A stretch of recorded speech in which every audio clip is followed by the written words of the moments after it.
Hi, I'm Randy Hollenbeck, and this is the Music Roundtable.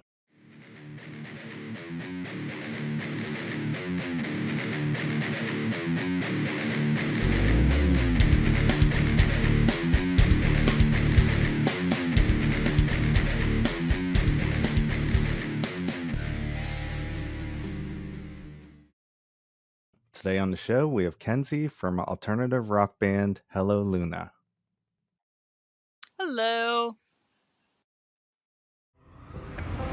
Keep me thinking I'm the one who's strange. Pull me under, make sure I'm deranged. I'm the one who's feeling all the pain. For sure I don't make you feel the same. I'm the monster you just lost to running. Yeah, I bet evil lives in your mind. You made me out of way. I'm a problem. All the things you say are so haunting. I guess you got what you wanted. I'm the one who's left at least I'm honest. I just wanted to start out by saying the last time you were on the show was January of 2022, and we talked about your new single, Mind Games.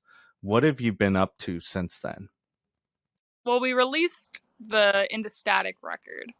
So that came out, I think it was 2022. And then we went into the studio. And so far, we've released 2 new singles. So you have Sweet and Deranged and the song we released last week, Buried on the Inside. And we're working towards an EP by October. So we're actually releasing a song a month until October, which is pretty wild. It's the most rigorous release schedule we've ever had. We're also releasing music videos with each song. So we have definitely been busy. It's been awesome, though. I'm really excited that we're able to do this.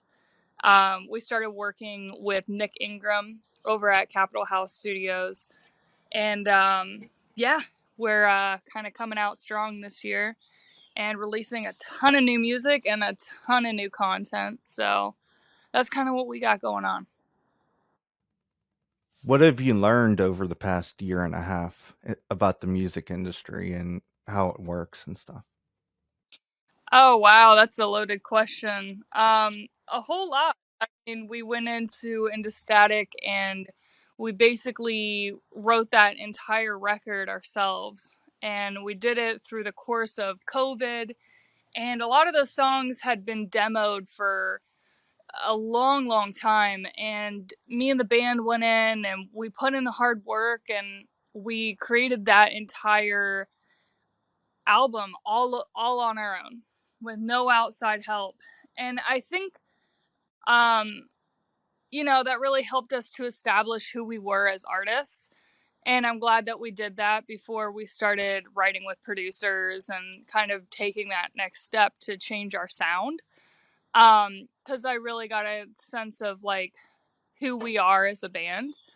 Um, but yeah, I knew that I wanted to kind of try some new stuff out, experiment with our sound and kind of go in different directions and, take my voice, if you hear in Sweet and Deranged, you hear like I'm pushing it and I'm doing more yelling and screaming. And, you listen to Buried on the Inside and it's got more of like a pop direction. And, I mean, I've really kind of taken a new step in a different direction with the band, but so far we've been receiving really positive feedback. Our fans seem to like it. Playing it live has been incredible. People are really connecting to these songs. We went on a tour, I think a month or two ago, and we were having people come out to our shows that had just heard the new music.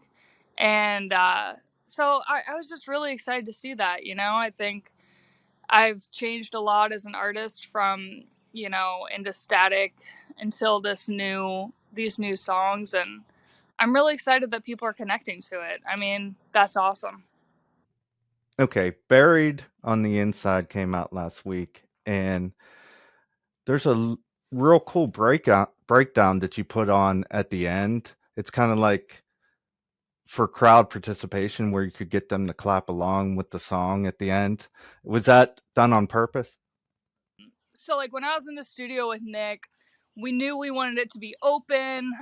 He had the idea of clapping, and I didn't really consider like, oh, this is going to be really awesome to play live. But I think it is. You know, we've never got to play that song live yet. We haven't played that one live, but we actually didn't have that in mind when writing the song. It just felt like it really served the song.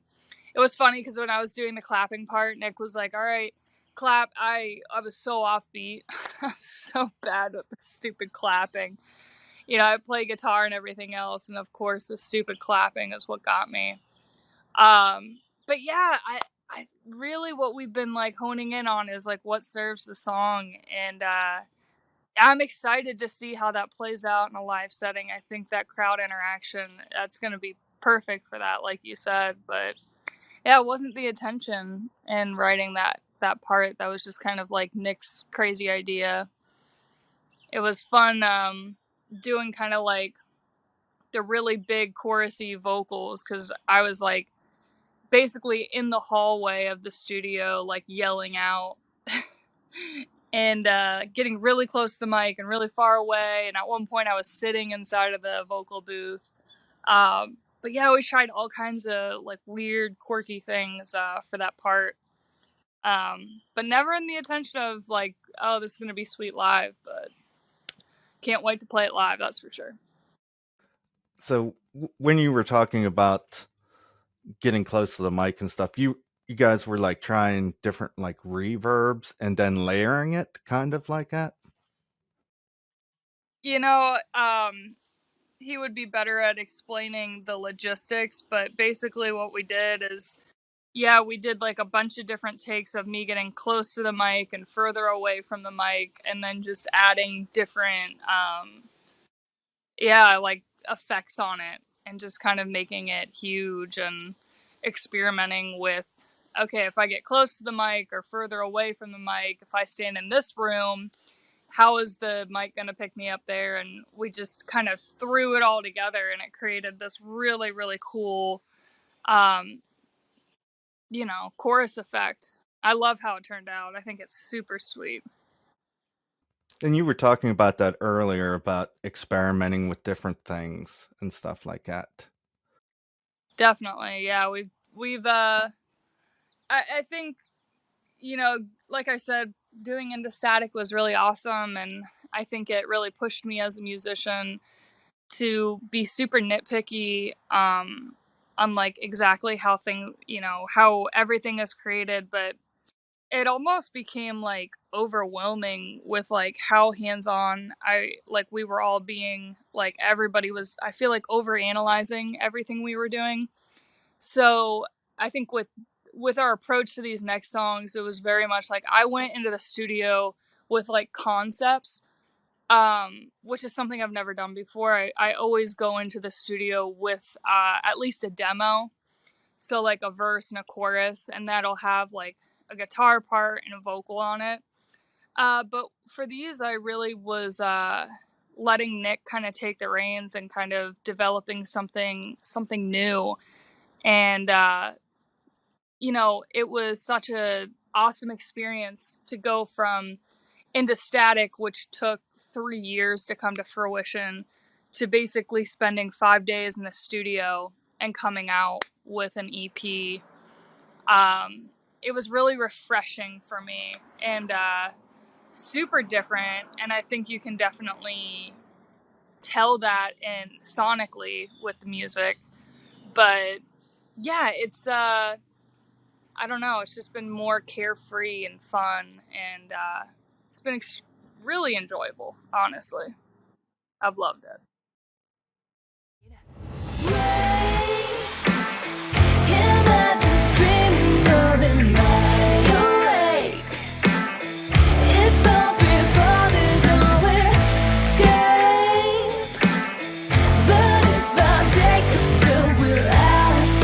Safe for life.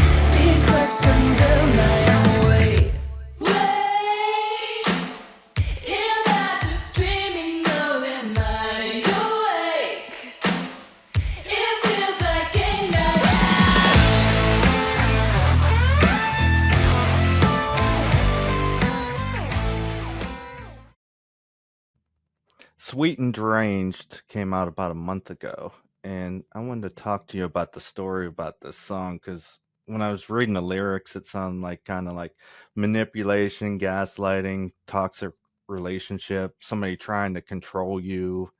Can you tell me the story about that? Absolutely. So I wrote Sweet and Deranged following my dad's release from prison. And I wanted it to kind of be like an anthem for victims of abuse, people who don't necessarily get to share their story. A lot of victims aren't even safe to share their story. I mean, there's still times where I, especially now that he's been released from prison, that I worry about how much I'm telling and the ramifications of that. And I I wanted it to be a song that people who have experienced abuse can kind of turn to and be like, somebody sees me. Because that's why we have the Me Too movement. That's why we have all these things, is because many a lot of the time abuse victims aren't don't feel safe to speak up or don't know how. A lot of people don't want to hear it because it makes them uncomfortable, and they'll sacrifice the truth for them being comfortable. And that's something I really wanted to just kind of squash with Sweet and Deranged, is you know recognizing all this pain and all this abuse and how much people don't want to talk about it. And I think you can really hear and my delivery that I'm just fed up and I'm just tired of it. And it's not a vengeful song. I think a lot of people misinterpret like the context behind it. It's not hateful. Um it's just a matter of saying I've been through these things. This happened to me. And just because this person is an evil person isn't that doesn't make me a vengeful person for saying that. And yeah, it's for all the victims of abuse who have just been looked over and been told to basically keep quiet. It's kind of it's my anthem for them. Basically, you're holding them accountable. Yeah, in so many words. Yeah. All the life games you dark places fade away. I hate the way you pull me under, make sure I'm the range. Oh, I count the ways, I count the days, locked away inside a cage. Push to what I'll make you feel the same. I'm the monster you just lost to running. Yeah, I evil. This ain't your mind. You made me out of way. I'm a problem. All the things you say are so haunting. I guess you got what you wanted. I'm the one who's lived the least. I'm honest. All you did was pull me down into a part of me who's the monster now. I wasted years, but I just took me out of the whole way. You try to bury me, let go. Just let me breathe. I had another question. How have you grown as a musician? Like, is there like any advice you would give like an up and coming band about stuff you've learned? Oh man, I think if anything, I've been humbled this past time since putting out my first record to this one. I think if I had any advice to give whatsoever, it would be, you know, it, knowing who you are as a musician is the hardest thing, and it's going to take grunt work, and it's just going to take time to develop. And once you have a true sense of what that is, it's really important to build your team, to look at people who are in this industry and who do it every single day and devote their life to this, and to team up with those people. Because that's really been the approach that I took, was like, hey, like, I really want to find myself as a musician, find my sound, um, kind of do this my way, quote unquote, um, and then team up with individuals who are doing this every day, who make a career out of this, and kind of take my music to, I don't, for lack of a better term, the next level, whatever you want to call that, taking the next step. And yeah, I mean, there's a million things I could have done differently, and that, artists can, change the way they're doing it. But at the end of the day, it's an art form. And there's a million different ways to be a musician, to be a career musician, to be a hobby musician. And I think at the end of the day, there's not any advice that I could necessarily give that's going to apply to everybody.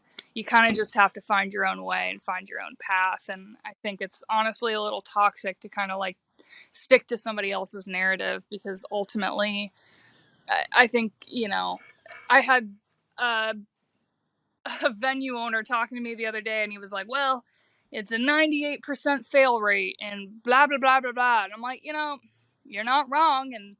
And that's why I say what I say. If anybody could tell you something that was going to help you or fix, the problems you're facing, we'd all be doing it. So just keep at it, be genuine, and work with the right people. That's the best advice I can give. Do you have any shows planned in the future here? Yeah, so we have our EP release show coming up October 8th at Ace of Cups in Columbus. We have a show, it hasn't been announced yet. We're playing something called Fruit Fest at Urban Artifact in Cincinnati, and that's going to be in October as well. I'm going to be announcing dates for that soon. And I think we have a couple other dates that we're working on in October. And then once the EP comes out in October, we're planning on booking more dates probably in the springtime is when we're going to be more active going back out. Where can we get a hold of you? Facebook, Instagram? Yeah, so I mean, we're super active on TikTok. But if you look for us on Instagram, Facebook, or or TikTok, it's just at Hello Luna Band. And then, of course, we're on Spotify, Apple Music, literally anywhere that you stream music. If you go into the link in our bio of any of our social platforms, you can get links to YouTube and all of your streaming platforms. And yeah, that's the best way to reach us, is just at Hello Luna Band, all your favorite socials. And then, of course, we're on all your streaming platforms. That's all the questions I have. Thanks for coming on the show today. Is there anything else you'd like to add? I don't think so. I think we covered it all. I appreciate you having me back on, Andy. Have a great day. Why does everything happy just make me mad? It's like I'm stuck on the sad scene that